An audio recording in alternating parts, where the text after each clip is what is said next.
Kwa majina naitwa Kamishna Msaidizi Mwandamizi Safia Jongo, kamanda wa polisi mkoa wa Geita. Maeneo ya Msasa na mgodi mkubwa ambao una wachimbaji wadogo. Tarehe 29 mwezi wa 3 2026 majira ya saa 4 asubuhi, maduara manne kwa lugha ya kichimbaji wanasema yalijiponji, yani yalititia.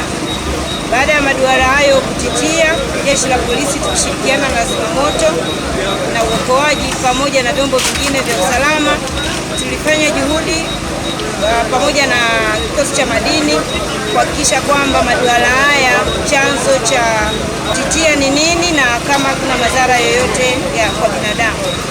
Kwa ujumla wake, baada ya kufanya ufuatiliaji tumegundua kwamba maduara haya yalikuwa kwa siku ya leo hayafanyi kazi kwa sababu tayari yalishatiliwa mashaka. Kwa hiyo yalikuwa yako kwenye utaratibu ya kufanyiwa marekebisho.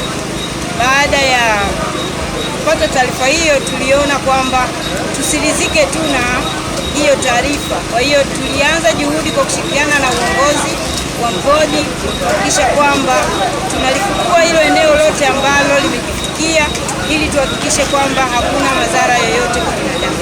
Mpaka sasa hivi tumefikia zaidi ya 97% ya ufukuaji wa eneo hili na tumeikuta jenereta ambayo ilikuwa juu ya haya maduara.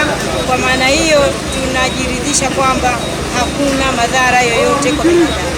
Uvumi uliotokea ni mkubwa sana kwamba watu zaidi ya 200, wengine 50, lakini mimi kamanda wa polisi mkoa wa Geita nawathibitishia Watanzania kwamba mgodi huu ni kweli maduara manne yalititia, lakini hadi muda huu tunawathibitishia kwamba hakuna madhara yoyote kwa binadamu.